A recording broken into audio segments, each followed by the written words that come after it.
Assalamualaikum warahmatullahi wabarakatuh. Selamat datang ke channel Den IT. Jom kita tengok kita punya keyboard. Okey, ni keyboard. Oh, ni keyboard lama. Hari ni aku buat laptop. Aku dah relay semua dah. Semua aku dah relay dah. Nanti nak kena pasang balik. Jadi sekarang ni kita review sikit keyboard ni. Keyboard ni keyboard original.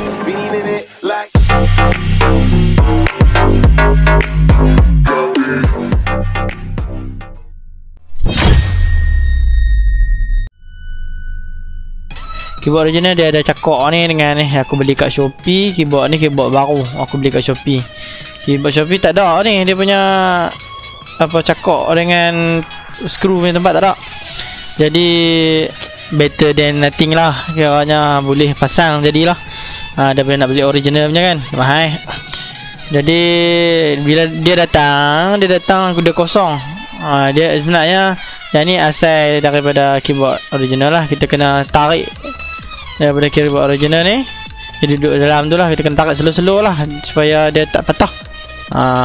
Lepas tu yang ni kita keyboard yang rosak punya kita letak tepi dulu.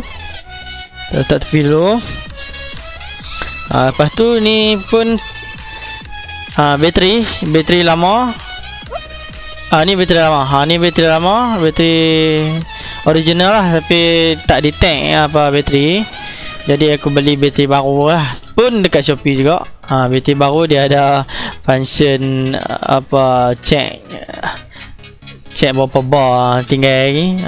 Ni kalau tak mau buka laptop boleh lah tekan ni lah. Tengok tapi susah sikit lah. Nak tekan pun susah ni. Kadang tak keluar pun. Tak apalah.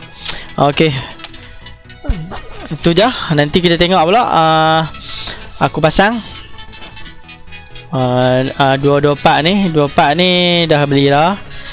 Sekali dengan ni adalah SSD aku beli dari kawan-kawan aku brand PNY 250GB. Lepas tu RAM pun aku dah masukkan dalam apa laptop. Ni laptop. Okey, RAM aku dah masukkan, dah upgrade. Jadi aku akan macam biasalah, aku akan letak dekat sini. Okey, jom. Kita nak pergi cuci sikit habuk merata ni.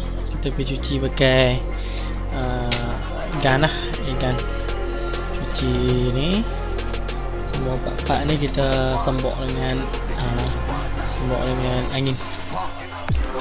Sembok dengan angin. Kayak lah angin.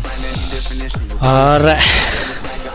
Kita dah pergi sembok dengan angin. So jadi jom kita pergi pasang. Kita pergi pasang untuk tengah nak pasang ni. What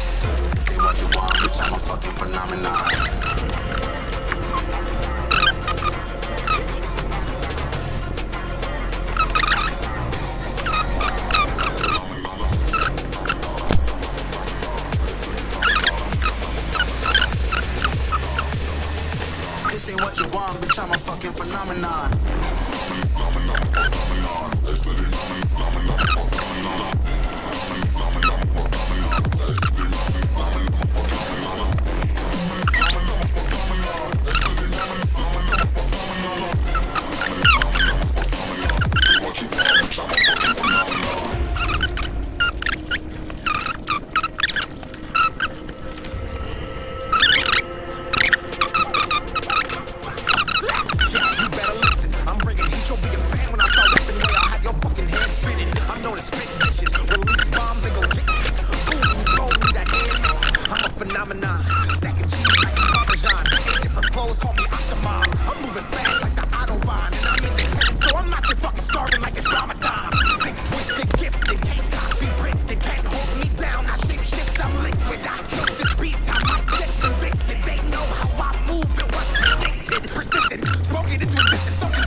Okey, siap dah.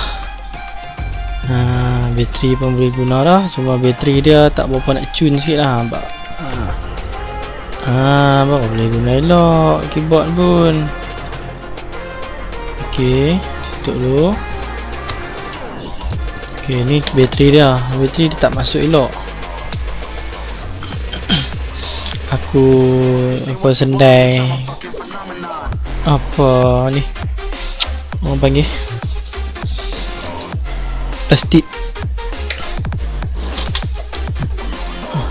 ya, sel punya ok lah, masuk elok lah, tapi dah tak elok lah. Nak cara yang original tak boleh mahal.